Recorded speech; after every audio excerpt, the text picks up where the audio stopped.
I'm extremely pleased, and it's an honor for me to have as a guest speaker within the program of the Jean Monnet Chair of the Culture of European Integration, Professor Alexander Beecroft from the University of South Carolina, where he is associate professor in classic and comparative literature.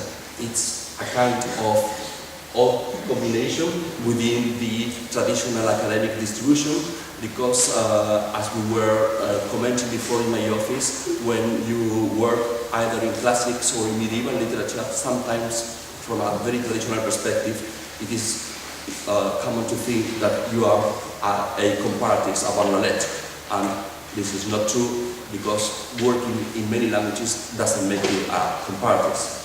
Comparative literature implies a specific methodology and posing specific questions. And in this case, we have, if comparative literature is an interdisciplinary field per se, Alex makes it more interdisciplinary because of his fields of research in classics and comparative literature.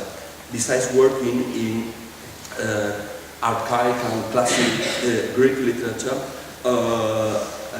Professor Beecroft also works in Chinese literature, in Latin literature, and in ancient literary criticism, and in the emerging paradigm of world literature. I told you before that Professor Beecroft is now Associate Professor at the University of South Carolina. Before, he was Assistant Professor at Yale University. He has a PhD in Comparative Literature from Harvard.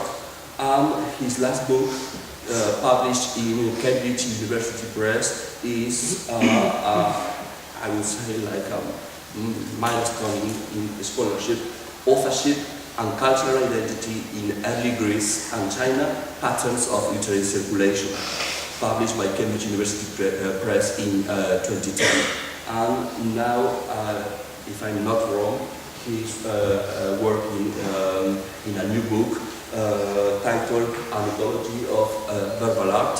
So please join me in thank Alex for coming from South Carolina to Compostela. Is a great effort, because he will be staying just a few days, and will be coming back to his university on Tuesday, where he has to lecture on Tuesday afternoon. So please join me in thank Alex for being here.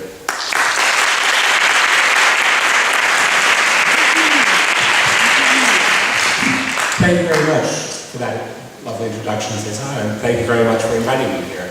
It's a pleasure to be here in such a lovely city, and looking forward to having a chance to talk with you today. So, the paper I'm giving today, I've given the title Comparative Literature, World Literature, National Literature. And the reason for that title is that what I'm investigating here is the question of how comparative literature and world literature both are constituted out of national literatures. Which is not the only way that this could happen. We could imagine a comparative literature or a world literature that was not based on national literatures, but in fact that is what we have. And so today I'm going to try to trace a little bit of the history of how that happened and why it happened, and some of the implications. That world literature and comparative literature should alike take the national literature as their building blocks was not inevitable, but rather, I would suggest, the project of the historical moment in which these concepts emerged in the early 19th century, during the era in which the post-Westphalian project of the nation-state was being consolidated, and explicitly national models of cultural identity were emerging across Europe. In this initial phase, the literatures consistently studied in comparative or world literature were necessarily few in number, and were mostly equivalent to the list of national languages of Western Europe, not all of which were, of course, yet national languages: French, English, German, Italian, Spanish, Dutch. There were, of course, two potential exceptions to this pattern of national languages: ancient Greek and Latin. Right? Two literatures not defined by the nation and yet too important within Europe to leave out of the discussion of comparative literature altogether. Each, Greek and Latin, both these languages disprove the notion that state equals nation equals language equals literature. Greek, since most of the literature that is most valued in the Greek language was produced in small city-states within a larger cultural world, or within a large cosmopolitan empire later. And Latin, since its literature was itself the product of a city-state with imperial ambitions, a cosmopolitan world empire, and later a continent of complex feudal states. So no nation-state anywhere in that process for Greek or Latin. And yet, as we shall see, the entry of Greek and Latin into this world system was negotiated by means of the same national literature model, assimilating both to the status of virtual nations, rather than allowing the prestige of either or both to allow for non-national entrance into this emerging literary system. This choice had consequences, I will argue, for the later entry of non-European literatures into the same system, and particularly for those such as Arabic and Chinese, which themselves could not be assimilated easily to the model of the nation-state. In particular, the national orientation of European literature shaped not only the reception of these non-European literatures in Europe, but also, and I'll talk here about China, the debates surrounding the entry of these literatures themselves into European modernity. I begin by illustrating the emergence of the world literary system in Europe as a phenomenon organized nationally before examining the reception of Greek and Latin within this system. So, whenever we talk about world literature, we always begin with a remark made by Goethe on the 31st of January 1827 to his friend Jan Peter Eckermann. It's the first time that we know that the phrase world literature, Weltliteratur, was used in any European language. It's almost redundant to talk about it again, but I'm going to talk about it again. And what I find most interesting in this phrase, in the German, Goethe actually draws a connection between national literatures and world literatures. The phrase in the sentence is, and I apologize for my German, Nationalliteratur will jetzt nicht viel sagen, die Epoche der Weltliteratur ist andererseits. So national literature no longer means much. The time is upon us for the era of world literature. And yeah, Goethe says this in 1827. What's largely been unnoticed here is that the term national literature itself, far from disappearing in Goethe's time, is in fact just beginning to be established. And that's something that we need to pay attention to. This is, of course, as we would expect in the 1820s, in the era of nationalism, in which the notion that there would be a one-to-one mapping between cultures and states was gaining ground rapidly. This early 19th century era of emergent nationalism is also, and not coincidentally, the era of the emergence of literary history as an academic field, an autonomous discipline for the first time, and one organized from the beginning around the principle of national literatures. So, the comparative literary historian René Welleck describes a series of works as foundational to literary history. Friedrich Lutherwelks, 1801 to 1819, Geschichte der Neueren Poesie und Beredsamkeit, Schlegel's Geschichte der Alten und Neueren Literatur of 1815, aber François Villemain's Tableau de la littérature au Moyen Âge en France, en Italie, en Espagne, et en Angleterre, 1830, and Jean-Charles Léonard Sismondi's De la littérature du Midi de l'Iran of 1813. So in this era, you see these first ever texts that call themselves literary history, all of them organized by nation. And Welleck, discussing this, says that these earliest works of literary history were all specifically national in character, all motivated above all by patriotism, by nationalism. Certainly there's a lot of patriotism and nationalism in these writers. Schlegel talks about the strength, richness, and flexibility of the German language, and regrets that national traditions have been badly preserved in this country. Sismondi, who talks about the literatures of Mediterranean Europe, at the end of his study explains his decision not to discuss French literature in his project because, he says, that literature's dominant position and uniquely successful appropriation of the stylistic merits of the Greek and Latin tradition mean it would be another project altogether, a much bigger project. But it's all the more interesting, given the nationalism of this literary history, that each of these projects is also international in scope. So from the beginning, literary history is built around the nation, but is written internationally. Right, is written about multiple national literatures at once. So Sismondi, whom I just mentioned, includes literatures in Portuguese, Spanish, Provençal, and Italian. Ludovic has 12 volumes on the National Literaturen, national literatures, and he's one of the first sources of that word. Italian, Spanish, Portuguese, French, English, German. And Schlegel promises his reader an overall picture of the development and spirit of literature in the principal nations of antiquity and modern times. So I'll note here, and I'll come back to this point more, that he talks about ancient times as having been organized around nations as well. Not only do these histories recount the glories of the national patrimony then, they also construct European literary space as a series of national literatures, each possessing a parallel history of development from the Middle Ages to the present. Goethe's report of the imminent demise of the national literature, then, is not only greatly exaggerated, to paraphrase Mark Twain, it is in fact only through this quite recent construction of the national literature that Goethe's Weltliteratur, world literature, will be possible and will have to be understood.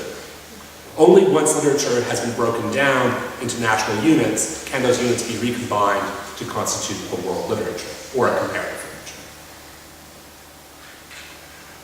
That the nation-state should be the paradigm around which literature should be organized would, I would argue, have been as absurd as it would have been anachronistic in any previous era. So there's no previous time when literature could have been organized this way.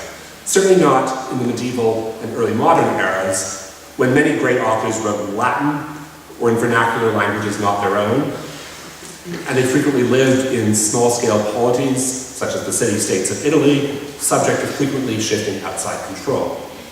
To the extent that literature, as a word, referred instead to the state of being well-read, or to the books, the reading of which were essential to being well-read, and that's what literature meant, really, in most European languages until 200 years ago. So to the extent that literature meant being well-read, it necessarily included works in multiple languages, originating in an even larger number of polities across the length of European history. Only in an era in which literature has been confined to a smaller body of imaginative works, excluding philosophy, excluding history, excluding science, among other things, did it begin to be possible to imagine literature as national. And as Goethe's remarks themselves make clear, it is only when literature begins to be national that it can yearn to transcend those bonds and to belong to the world. It's still less surprising, if world literature emerges in this time, it's still less surprising that the term comparative literature also emerges at this same time in the early 19th century. Clearly, only when literature is divided into languages and literatures and nations, only at that point can those divisions then be compared. The first usage of the term comparative literature in any European language is generally agreed to be the subtitle to the 1816 edition of the Leçons Françaises de Littérature et de Morale, edited by François-Joseph Michel Noël and Guilain François Marie-Joseph de Laplace. This work, an anthology of excerpts from French literature of the preceding 2 centuries, selected both for the excellence of their style and for their moral worth, was intended for the use of students at university. And so it's the first time that this phrase, comparative literature, is used, and yet this work has received relatively little attention over the years. René Wellick observed that the subtitle was otherwise unused and unexplained. Owen Aldridge points out that it's the first use of the term comparative literature, and then argues that the term was really only used in its modern sense for the first time in the 1870s, with Hutchinson, Macaulay Pauzin's comparative literature. More recently, just last year, Shaden Tagoudine has discussed the work of Noël and Laplace at somewhat greater length, seeing their introduction of the subtitle Littérature comparée to the 1816 edition of their work. It had been absent in the 1804 first edition. She sees this as an attempt to reassert the centrality of French within the European literary system in a post-Waterloo world. All three of these writers, however, are operating from an incomplete sense of the extent of Noël and Laplace's comparative project. Tagoudine, who discusses it at greatest length, describes the project as including Greek, Latin, French, and English literatures. Each literature has its own title in the series, so leçon française, leçon latine, leçon grecque, leçon anglaise, de littérature et de morale. In fact, the project encompasses three additional literatures: Italian, German, and Latin moderne, or literature composed in Latin since the Renaissance of our letters, as Noël and Laplace say. So these extra literatures, and especially modern Latin, transform the structure and logic of the project considerably.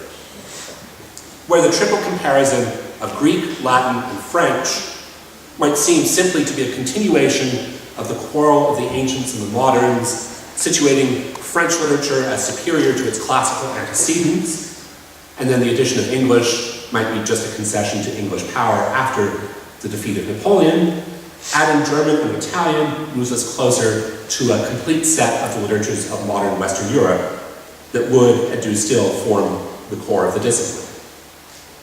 Conspicuous in its absence from this sequence of Spanish literature, of course, an omission remedied later by a consciously similar text, written a few years later, and Noël and Laplace themselves talk about a volume of Leçons Hollande, so Dutch literature, is covered as well by someone else at the same time. And so, at that point, with Greek, Latin, modern Latin, French, English, Italian, German, Spanish, and Dutch, the project of surveying the national literatures of Europe as they would have looked from Paris in 1816 is more or less complete.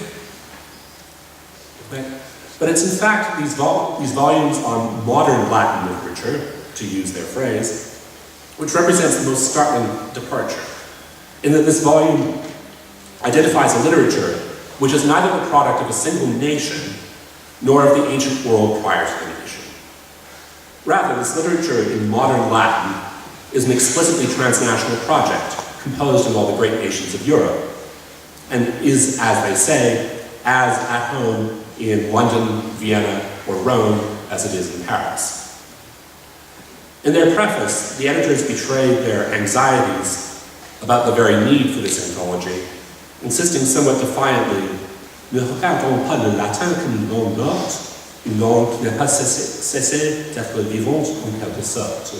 So let us not consider Latin to be a dead language, when it is a language which continues to live in some fashion. So they're kind of apologetic, well, Latin isn't quite dead, it's sort of dead. And acknowledging that the universality of French in their own era leaves many of their compatriots indifferent to the riches of literature in modern Latin. In spite of these obstacles, Noël and Laplace argue for the significance of modern Latin literature as a vehicle for the expression of great minds over the centuries, and through the publication of this volume, argue for the need to consider modern Latin as a literature fully equal to the great national literatures of their day.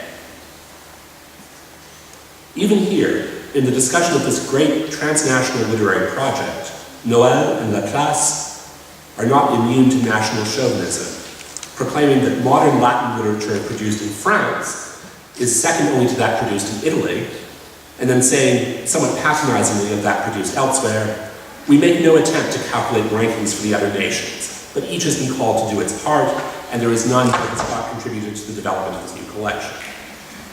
So Noël and Laplace therefore transform modern Latin literature, the one literature of Europe which must be transnational, and which is therefore absent from all the other literary histories of the period, they transform modern Latin literature into itself a reflection of national pride and glory. And I'll note that essentially, in the study of comparative literature to this day, the study of modern literature in Latin is almost invisible, precisely because it doesn't fit any nation, because there's no one nation for whom this is a national literature. It's not the only thing that disappears from comparative literature, but it's one of the biggest things that disappears right away. The prefaces to the Latin and Greek volumes, the ancient Latin and Greek volumes, do not explicitly identify the literatures they contain as belonging to a nation in the way that Schlegel does. Moreover, had the project of the Leçons of Noël and Laplace been restricted to French, Greek, and Latin, such a strict structure would not even have been implicit. These three languages would have represented instead the glory of the French language, reflected in part through its debts to the glories of the two ancient languages. However, adding volumes in English, Italian, German, and modern Latin changes the picture considerably, representing Greek and Latin instead or in addition as national literatures of their own. As with English, German, or Italian, the appreciation of Greek and Latin literature requires mastery of another language. Like these three modern languages, the two ancient literatures become points of reference and comparison for understanding and appreciating French literature all the more clearly. All that said, the anthologies of Noël and Laplace represent, I would argue, an early stage in the nationalization of Greek and Latin literature, the converting of Greek and Latin into national literatures. As national borders become more fixed over the 19th century, and as Italian and German acquire nation-states worthy of their literary status, I would suggest that the borders of Greek and Latin begin to be fixed more clearly as well, in time as well as in space. And we forget sometimes that a nation has borders in time as well as in space, right? And particularly the history of a nation or the history of a literature will have borders in time. So the volume on Greek verse, for example, devotes a lot of space to late classical and Hellenistic poetry and to even poets of the imperial and Byzantine eras, much more space than would have been the case 50 years later or 100 years later. And Greek prose selections are even more skewed towards later eras, with major prose writers of the 2nd, 3rd, 4th centuries assuming great prominence. And in the same way, the Latin volume also contains many authors later than the 20th or 21st century canons of Latin literature tend to include. So there's a way in which, when we study Greek today, we don't study ancient Greek texts written after about 200 BC for the most part. And we don't study Latin texts written after about 200 AD. And that's in a sense because we formed borders for the nation of ancient Greece and the nation of Latin literature that end at those times so that something else can begin after Greek, Latin, after Latin, modern European languages. And we tend to exclude Greek and Latin texts from outside those periods.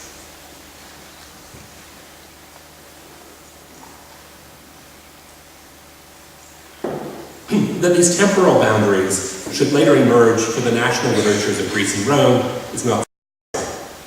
If each state is to correspond to a nation, and each nation to have one and only one literature, then in the case of the historical succession of languages, chronological boundaries will need to be drawn, limiting the legitimate literature in a given language to a specific era.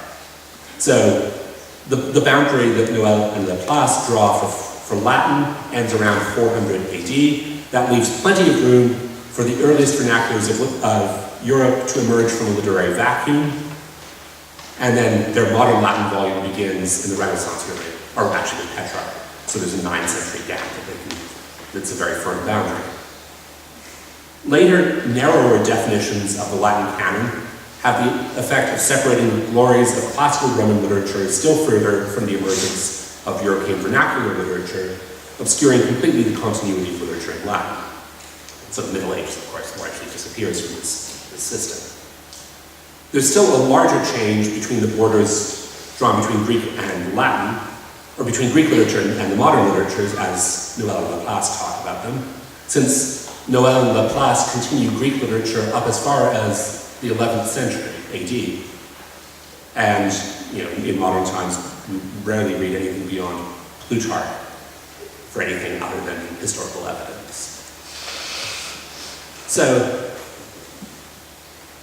the fact remains that as Noël and Laplace allow room for modern Latin literature to coexist with the great modern national literatures of Western Europe, so they allow Greek to coexist with Latin, a phenomenon the awareness of which is greatly limited in later times by our processes of canonization.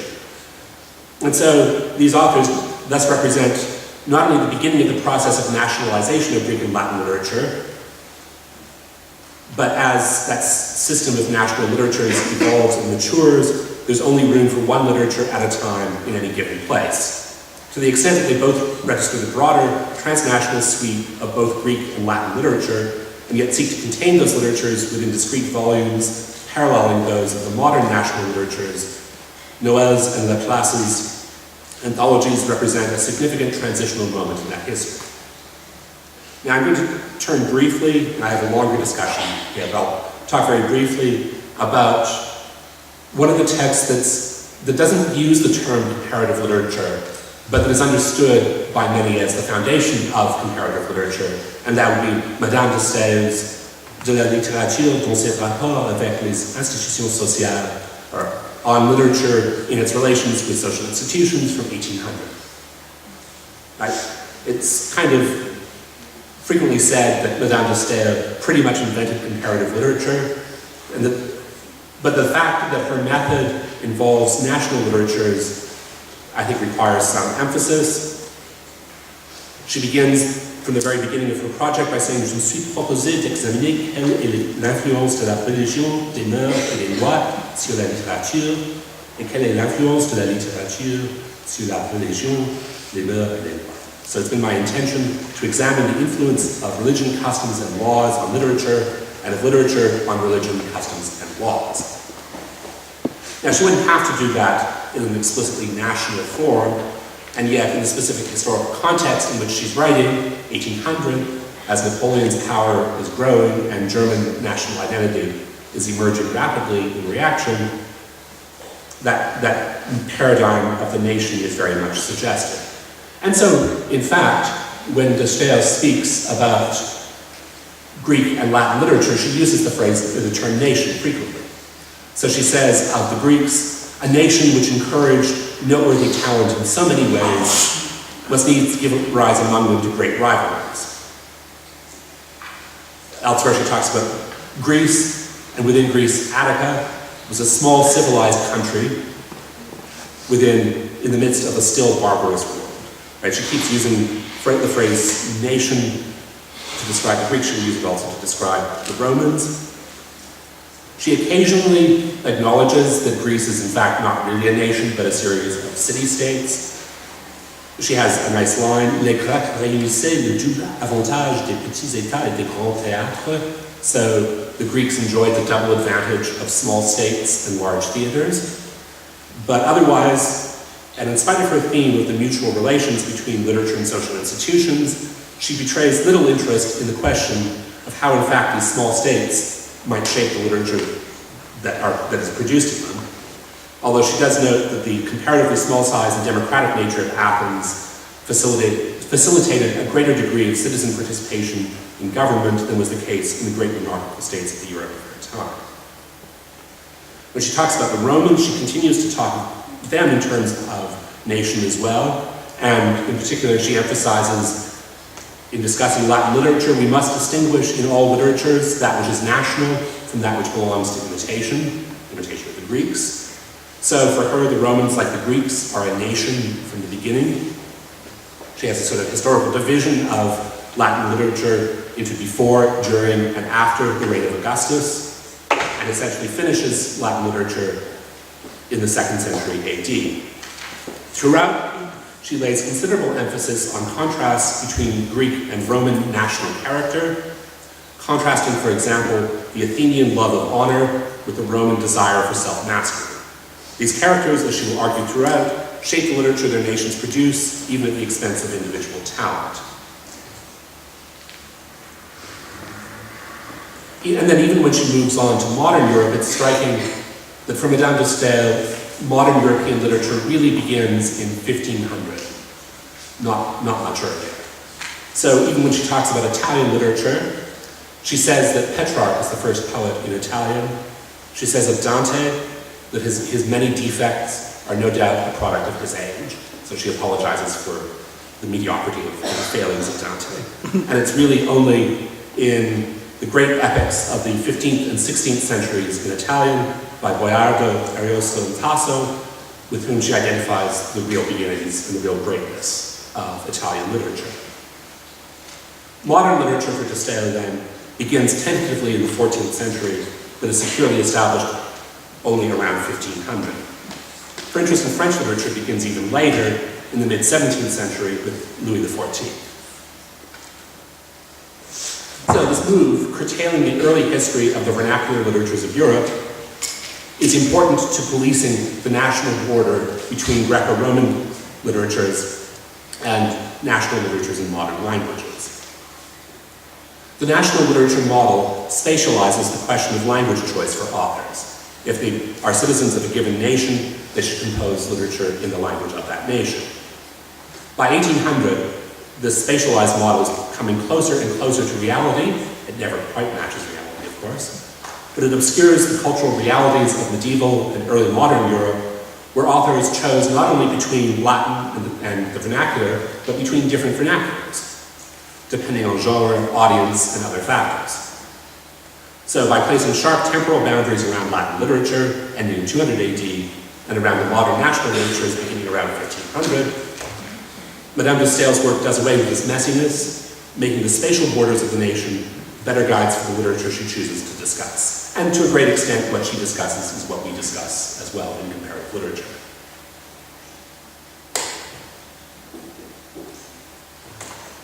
By examining modern European literatures only when they've had some time to develop, she's also better able to observe and identify differences in national character within those literatures, and that's something she really wants to do. So she describes the national character of each of the European nations, the lassitude, licentiousness, and vengefulness of the Italians, the sincere emotions of the Spanish, sometimes pompous but never subtle or insipid, a certain Nordic melancholy, more intellectual among the Germans, more detached among the English, the gallantry and stylistic perfection of the French, far removed from the active interests of ordinary life. So she has all of these nice characteristics of the national character of each of the nations of Europe. Alongside that, she can juxtapose the Greeks with their agonistic desires for fame, their solemn rituals, their contempt for bodily pain, and the Romans with their stoic self-control and calm dignity. Right. So she establishes this model which remains consistent after her time, where literature is organized nationally, where the comparison of literature is the comparison of the literatures of nations, and where nations have not only borders in time, or not only borders in space, but also borders in time. All of this will be a problem when the European model of national literature is exported to the rest of the world in the 19th century as a result of colonialism. Right? And it's particularly a problem for both Arabic and Chinese, among other languages, because these are languages where the literary language was used transnationally from the beginning, and where it's very difficult to imagine how to map this transnational language onto new national borders. And I'll talk just very briefly about China here, because it's a field I can speak about a bit. So for 21 centuries, the rulers of the Chinese people had described their rule, had aestheticized their rule in terms of a cosmopolitan rhetoric rooted in the classical Chinese literary and philosophical tradition. Much as Europeans had done the same with the Greek and Latin traditions, although in China they kept using the same ancient language. So until 1920, literature in Chinese was normally in the classical language. Right. This language and its rhetoric had survived many changes of dynasty, remained largely unaffected even by the emergence of foreign dynasties, such as the Manchu Qing dynasty, 1644 to 1911. And although during that period, ethnically Chinese people who lived under foreign Manchu rule were aware of kind of the difference between themselves and the Manchus, they weren't able to talk about that difference in national terms. They didn't have a language for the nation, and they didn't have a national language. Moreover, while vernacular registers of Chinese were found in the literary language from the Han Dynasty onwards for 2,000 years, and were particularly common elements in fiction and drama, there was no such thing as a vernacular language in China until the 1920s. There were regional dialects, which could be spoken, but which differed enormously. Even the word nation was a difficult one for the Chinese, and so as the Western concept of the nation state emerged in China and Japan in the 19th century, they borrowed an ancient term originally used to refer to regional city-states of the 8th through 3rd centuries BC, this word guo. But the term had almost never been used to refer to China before the 19th century.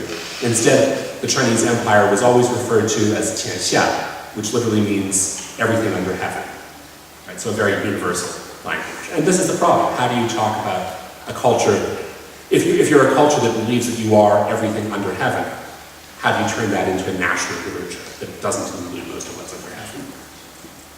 And so a key early theorist of China as a nation is the scholar and writer Liang Qitao, 1873 to 1929, who describes in this way the difficulty of adapting Western terminology to the Chinese context. I'll just give a little bit of a quotation here. Everything that reached our eyes and ears, everything which tinged our brains and muscles, all that our sages and philosophers taught us, everything our ancestors passed down to us, all of this served as the qualities we needed to become individuals, to become people in families, to become people in villages or clans, and to become people in all under heaven, Tianxia. It was insufficient only for becoming the citizens of a nation. Now the qualities sufficient for being citizens need not be far superior to those other qualities, but today the various nations existing side by side where the strong exploit the weak, in this era where the excellent profit and the inferior lose out, if we lack these qualities of citizenship, then surely we will lack the means to position ourselves between heaven and earth. And so, in a longer version, I discussed this more, but my basic point is that, as a result of European colonialism, nations like China had to develop a way of reacting to European modernity. But in cultural terms, the particular modernity that Europe offered in the 19th century was this model of the nation state, which was itself new in Europe at the time, problematic in Europe as well, as we all know. And yet that was the only model that was available to non-Western cultures as they adapted to European modernity. And in fact, had the model of comparative literature and world literature from the beginning acknowledged that Greek and Latin, for example, were of a different order, that they were not national literatures, and had there been a space for non-national literatures in the European literary system, it might have actually been much easier for non-European nations to have adapted to European literary modernity. So I'll stop it there. Thank you very much for having me here today.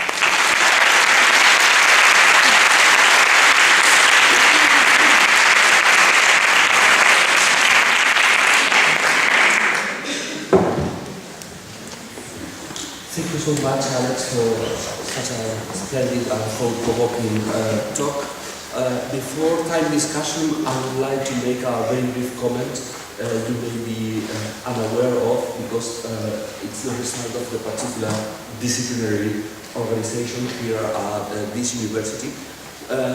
How many people from classics, from Greek and Latin, do we have here? Well, as you see, very few. We have degrees in German, Italian, French, Portuguese, Spanish, Galician and English, and another one called, what we call Roman languages and literature, which is kind of strange because of the 7 language, 5 are Romans, but it means medieval Romania. And all the students from all these degrees may choose as a minor in literary theory and comparative literature, except for students from Greek and Latin, who cannot choose literary theory and comparative literature as their minor. So that's why we professors from literary theory and comparative literature are very proud of ourselves, because we consider to be too dangerous for them. So I think that your argument about the process of nationalization of Greek and Latin literature, it's a really important point, and it's exemplary here, where Greek and Latin are taught as national literatures with no possibility of coming into dialogue with other literatures. So now time for questions, comments. Please don't be shy because of English. If there is any problem with asking a question or making a comment in English, we can translate and help each other. So, questions, comments?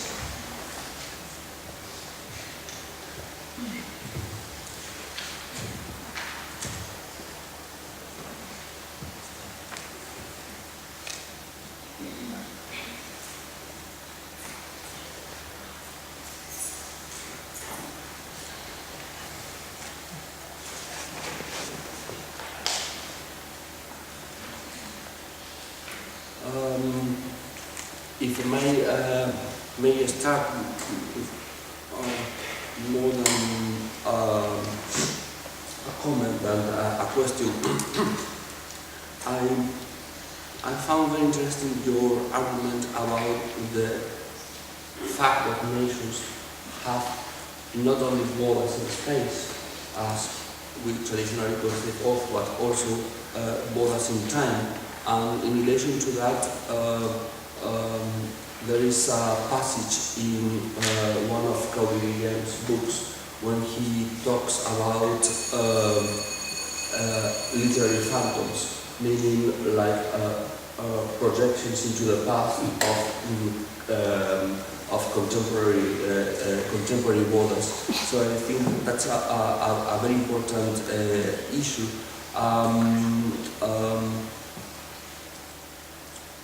And you have wonderfully show us the process of how this Latin and Greek literature both become nationalized and at the same time erased from some literary histories. So, cualquier tipo de pregunta o ya. Thank you, Alex. Wonderful paper. And the historical arguments and also theoretical arguments are really important in the paper. The talk brought out like so many areas that we should discuss. One of the things that I like to focus on first, I have several questions I will ask later if we have time. One is that when these Asian countries or the Asian, let's say Asian world, when they reacted to European modernity, China, India, they were forced to react to European modernity in terms of nation, and that was a nation state as a political category and cultural one as well. It is one of the tragic things that happen in the non-European world.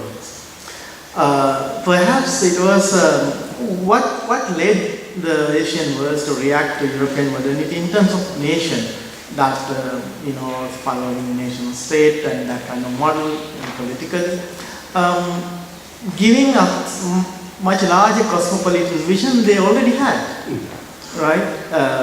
Sheldon Pollock's discussion, stuff like Sanskrit, cosmopolis and all that, and even in like other regional languages, the political vision was much more regional or like translocal than this local nation state.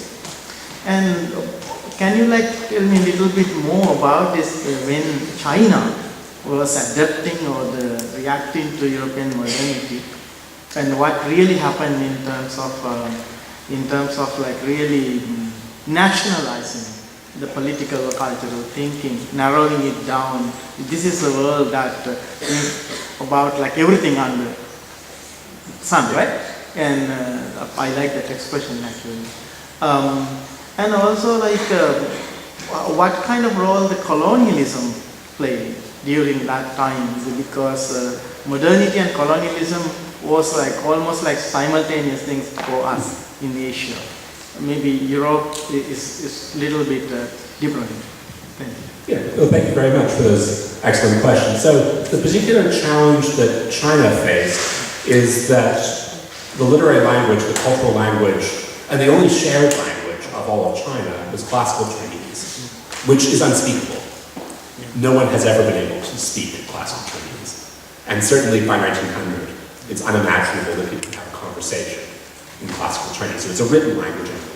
The spoken languages were vernaculars that were utterly distinct. So the spoken language of Beijing and the spoken language of Shanghai are farther apart than the spoken languages of Lisbon and Naples. Right? They're enormously different.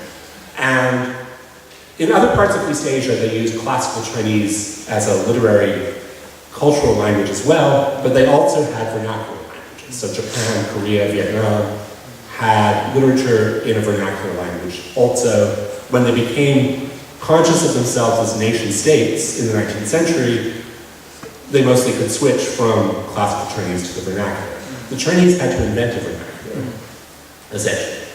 And what they had to work on were 18th century novels, essentially. So the written standard vernacular language of China today is essentially the language of vernacular fiction of the 18th century, which is very strange. And then the spoken language is based partly on the spoken language of Beijing, but it's not quite the same. And that was a process that could only happen in the 1920s, and very quickly they had to invent